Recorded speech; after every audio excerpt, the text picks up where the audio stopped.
تو واضح ہو گیا۔ اچھا ہم صاحب ایک عملی مشکل کا حل بیان فرمائیے گا۔ ایک ملک میں مثال کے طور پہ ایک مذہب کے ماننے والوں کی اکثریت ہے، جیسے کہ پاکستان ہے، وہاں مسلمان ہیں۔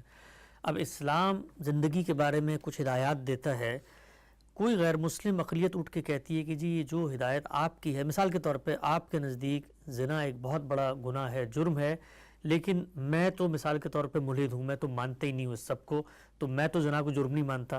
تو اب اس اکثریت کے ملک میں اکثریت کے حقوق کا، ان کی نسلوں کا، ان کے نظریات آدرش کا تحفظ کیسے ہوگا؟ اس لیے کہ اقلیت اٹھ کے اس پورے نظام کو ہی چیلنج کر دے گی جو اکثریت کے ایک بڑی مقدس اور بڑی حرمت کی چیز رکھتا ہے، تو اس صورتحال کے اندر پھر ریاست کیا کرے گی؟ یہ کوئی چیز نہیں ہے۔ دیکھیے مسلمانوں کو اس طرح کے مسائل پیش آئے، یعنی جب ان کی بڑی سلطنتیں قائم ہو گئیں تو ان کی اپنی ریاست میں دوسرے مذاہب کے لوگ موجود تھے، مجوس موجود تھے، اہل کتاب موجود تھے، مسیحی موجود تھے۔ اب مسیحیوں کے ساتھ دیکھیے بہت سی حرمت حلت کی چیزوں کے بارے میں یہ معاملہ تھا، یعنی وہ سور کھاتے ہیں، ہمارے ہاں وہ حرام مطلق سمجھا جاتا ہے، شراب پیتے ہیں، ہمارے ہاں وہ رجسم من عمل الشیطان سمجھی جاتی ہے۔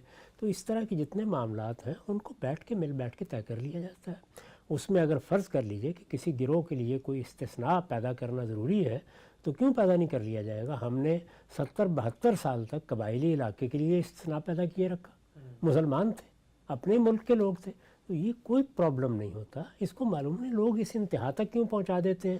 سوسائٹی ایک ارتقائی عمل سے گزر رہی ہوتی ہے، اس میں جو حالات ہوں گے، جو لوگوں کا ذوق ہوگا، اس کے لحاظ سے مل بیٹھیں گے، مل بیٹھ کے طے کر لیں گے۔ لیکن اکثریت کو قانون سازی کا حق ہے، یہ بات تو عالمی سطح پر مان لی گئی ہے۔ اس میں ظاہر ہے کہ اکثریت کو اندھا اور بہرا نہیں بن جانا چاہیے۔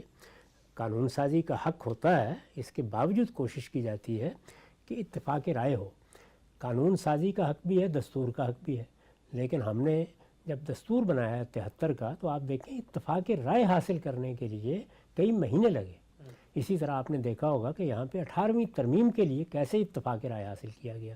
تو کسی ملک میں جب آپ رہتے ہیں، اس کا نظم چلا رہے ہوتے ہیں، تو یہاں کیا اکثریت کا وظیفہ پڑا جاتا ہے؟ یعنی اکثریت کا کام بھی یہ ہے کہ وہ جو اقلیتیں موجود ہیں ان کو اگر آپ کے کسی قانون سے، آپ کے کسی عمل سے، آپ کے کسی اقدام سے اختلاف ہے یا کوئی نقصان پہنچ رہا ہے تو بیٹھ کے اس کو طے کر لیں۔ اس کے درمیان میں مستثنیات بھی ہوتی ہیں، اس کے درمیان میں بہت سے معاملات جو ہیں ان میں نئی قانون سازی بھی کی جا سکتی ہے، اس میں اسلام مانے نہیں ہوتا۔ آپ نے یہ بات متعدد دفعہ فرمائی ہے کہ جمہوری معاشرے کے اندر اکثریت اور اقلیت کی بحث پیدا ہی نہیں ہوتی، چونکہ سب مساوی حقوق رکھتے ہیں، سب اس مملکت، اس خطے کی جو بنیادی شناخت ہے اس میں کھڑے ہوتے ہیں۔ کہا جاتا ہے کہ امریکہ جیسے ملک میں بھی جو بنیادی اسی جمہوری اقدار پر کھڑا ہوا ملک ہے اور جہاں اقلیت اکثریت کی بحث نہیں ہوتی، وہاں بھی تو یہ کہا جاتا ہے نا کہ اگر آپ امریکی ریاست کے اندر پیدا نہیں ہوئے ہیں اور آپ بھلے اس کے شہری بن گئے ہیں تو آپ اس کے سربراہ مملکت نہیں بن سکتے۔ اگر امریکہ یہ شرط عائد کرتا ہے کہ سربراہ مملکت کے لیے امریکہ میں پیدا ہونا ضروری ہے، بعد میں آگے جو شہری بن جاتے ہیں وہ صدر نہیں بن سکتے، تو پھر ہم پاکستان میں شرط کیوں نہیں رکھ سکتے کہ جی پاکستان کا حکمران تو صرف اور صرف مسلمان ہو سکتا ہے؟ آخر انہوں نے بھی تو جمہوری ریاست ہونے کے باوجود اتنی کڑی شرط عائد کر دی۔ دیکھیے بات یہ ہے کہ یہ جتنی اس طرح کی شرائط ہیں یہ سب زیر بحث رہتی ہیں۔ دنیا میں کوئی چیز بھی آخری درجے میں حاصل نہیں ہو جاتی۔ جب یہ کہا جاتا ہے کہ قومی ریاست میں سب برابر کے شہری ہیں اور برابر کے شہریوں کی حیثیت سے ان کے ساتھ معاملہ کرنا چاہیے، تو یہ ایک آدرش ہے، یہ ایک اچھا نصب العین ہے۔ کیا دنیا کے اندر جمہوریت کو مان لینے کے بعد لوگوں کو بالغ رائے دہی کا حق پہلے دن مل گیا تھا؟ اس کے لیے بڑا سفر طے کرنا پڑا ہے۔ بعض قومیں اپنے حالات کے لحاظ سے ووٹ کا حق دینے میں صدیوں متردد رہتی ہیں، برسوں تک یہ بحث ہوتی رہتی کہ عورتوں کو ملنا چاہیے یا نہیں، جائیداد اگر نہیں ہے تو آپ کے پاس ووٹ کا حق نہیں ہے۔ تو یہ ساری چیزیں ایسے ہی ہوتی ہیں۔ ہو سکتا ہے امریکہ میں یہ بات بھی کچھ دیر کے بعد زیر بحث آ جائے اور یہاں کے لوگ بھی یہ طے کر لیں کہ اب ہم یہ شرط اٹھا لے ہیں، تو شرطیں لگتی بھی رہتی ہیں، اٹھتی بھی رہتی ہیں۔ اصل چیز یہ ہے کہ ان کا جائزہ لیتے رہنا چاہیے وہ کیوں لگائی گئی ہیں۔ ہمارے ہاں مسلمانوں کی بہت بڑی اکثریت ہے، میرے نزدیک اس شرط کی کوئی ضرورت ہی نہیں تھی۔ مسلمانوں کا اعتماد اگر حاصل ہے تو جو آدمی بھی سربراہ بنے گا وہ قانون کے مطابق معاملات چلائے گا۔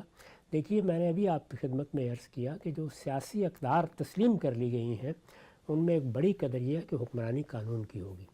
جس وقت آپ قانون کی حکمرانی کا تصور پیدا کر لیتے ہیں تو یہ چیز پھر کوئی اہمیت نہیں رکھتی کہ سربراہ مملکت کون ہے۔ یعنی آپ یہ اندازہ کریں کہ کیا جب لندن کا میئر ایک مسلمان ہو گیا یا ایک ہندو نے برطانیہ کا نظم سنبھال لیا وزیر اعظم کی حیثیت سے، تو اس نے ہندو مت کا نفاذ کر دیا؟ نہیں، کر ہی نہیں سکتا. وہ قانون ہے جس کے مطابق ہے. تو اس لیے میں تو اس طرح کی باتوں کو بے معنی سمجھتا ہوں. میرے نزدیک اگر امریکہ میں بھی یہ شرط لگی ہوئی ہے تو اس کو بھی ختم ہو جانا ہے. اس طرح کے شرائط باقی نہیں رہتے، نہ رہنے چاہیے. تاہم انسانوں کا یہ عمل کہ وہ کب کس جگہ پر پہنچیں گے یہ ایک دن میں نہیں ہوتا. اور ہمارے دین نے ہمیں یہی سمجھایا ہے کہ سیاسی اور سماجی معاملات میں آئیڈیلسٹ نہیں ہونا چاہیے. اس میں تدریج کے ساتھ انسانی ذہن اپنے عرف کو تبدیل کرتا ہے، اور قانون سازی ہمیشہ پہلے عرف وجود میں آتا ہے، اس کی بنیاد پر ہونی چاہیے.